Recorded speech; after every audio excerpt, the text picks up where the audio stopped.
त्र्यंबकेश्वर ज्योतिर्लिंग ये नाम सिर्फ एक मंदिर का नहीं है, बल्कि ये एक ऐसा स्थान है जो अपने आप में, अपने गर्भ में न जाने कितने गहरे रहस्य समेटे हुए है। तो चलिए आज साथ मिलकर इन रहस्यों की एक एक परत को खोलते हैं। अच्छा, कभी सोचा है कि भारत में एक ऐसा भी शिवलिंग हो सकता है जो जो जमीन के ऊपर नहीं, बल्कि जमीन के अंदर हो? एक ऐसी जगह जहां शिव की शक्ति धरती के भीतर से फूटकर बाहर आती है। और इससे भी हैरान करने वाली बात, ये दुनिया का शायद इकलौता शिवलिंग है जो सिर्फ शिव का नहीं, बल्कि त्रिदेव यानी ब्रह्मा, विष्णु और महेश तीनों का एक साथ प्रतीक है। तो आखिर ऐसा क्या है जो त्र्यंबकेश्वर को भारत के 12 ज्योतिर्लिंगों में सबसे अलग, सबसे ज्यादा रहस्यमयी बना देता है?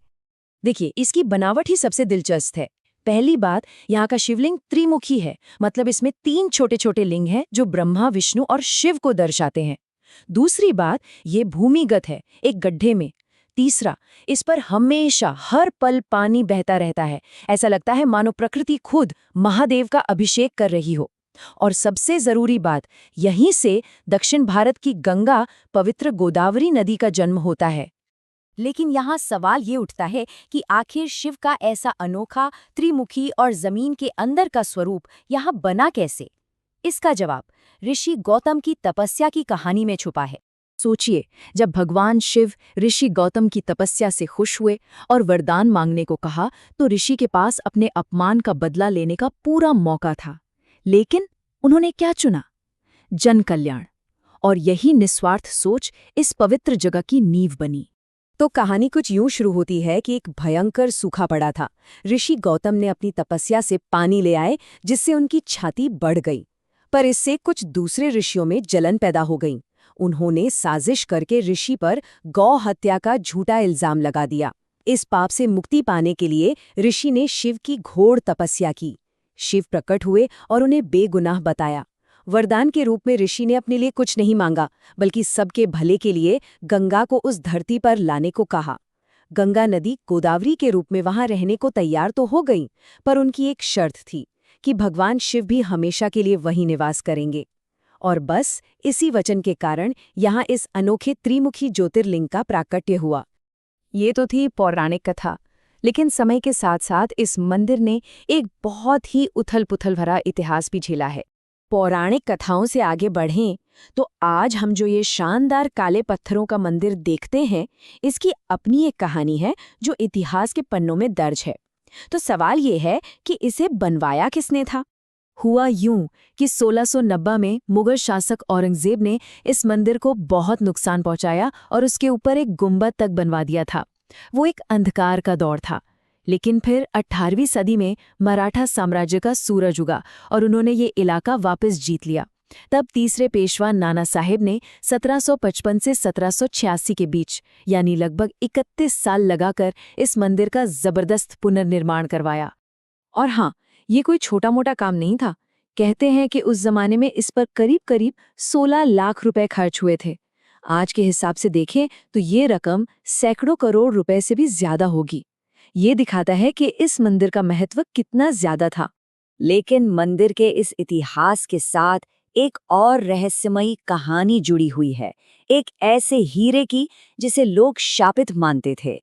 ये कहानी है नासिक हीरे की।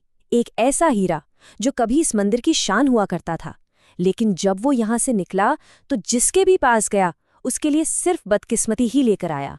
इसका सफर किसी श्राप की कहानी से कम नहीं है। देखिए, मराठों ने तो इसे भक्ति में मंदिर को चढ़ाया था, लेकिन एंग्लो मराठा युद्ध के बाद ये ब्रिटिश ईस्ट इंडिया कंपनी के हाथ लग गया और सीधा पहुंचा लंदन। वहां इसकी पहचान मिटाने के लिए इसे दोबारा तराशा गया। ये ड्यूक ऑफ वेस्टमिनिस्टर के पास गया और इसके साथ ही श्राप की कहानियां भी फैलने लगीं। आखिर में अमेरिकी जौहरियों के हाथों से होता हुआ ये हीरा 1970 के बाद हमेशा के लिए दुनिया की नजरों से गायब हो गया। और यही वो वक्त था जब इसकी भारतीय पहचान लगभग खत्म ही हो गई। लंदन में तराशे जाने के बाद इसका वजन करीब 90 कैरेट से घटकर सिर्फ 43 कैरेट रह गया। ये मानो इसकी असली पहचान के खो जाने का एक प्रतीक था। हीरे की कहानी तो खैर इतिहास में कहीं खो गई, लेकिन मंदिर के रहस्य आज भी जिंदा हैं। यहाँ के पूजा पाठ और पवित्र जगहों में। जैसे कि कुशावर्त कुंड, ये वो जगह है जहाँ ऋषि गौतम ने कुशा घास से गोदावरी के तेज बहाव को साधा था। या फिर वो गुप्त गुफा, जिसके बारे में माना जाता है कि ऋषि ने वहीं तपस्या की थी और जहाँ आज भी आम लोगों को जाने की इजाजत नहीं है। ब्रह्मगिरी पर्वत से निकलने वाली आकाशगंगा नाम की एक धारा है जो सीधे शिवलिंग का अभिषेक करती है। और साल में एक बार निकलने वाली शाही सवारी, क्या अद्भुत नजारा होता है जब भगवान का पंचमुखी सोने का मुखौटा पूरे शहर में घुमाया जाता है।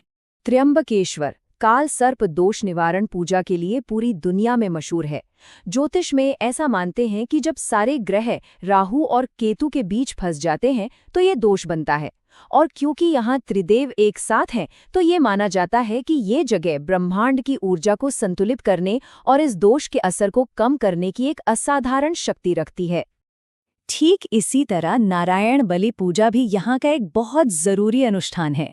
ये पूजा उन आत्माओं की शांति के लिए की जाती है जिनकी मृत्यु किसी अप्राकृतिक वजह से हुई हो, क्योंकि यहाँ साक्षात मोक्ष देने वाली गोदावरी का उद्गम है और शिव खुद मौजूद हैं। इसलिए ये जगह आत्माओं को मुक्ति दिलाने के लिए सबसे सही मानी जाती है।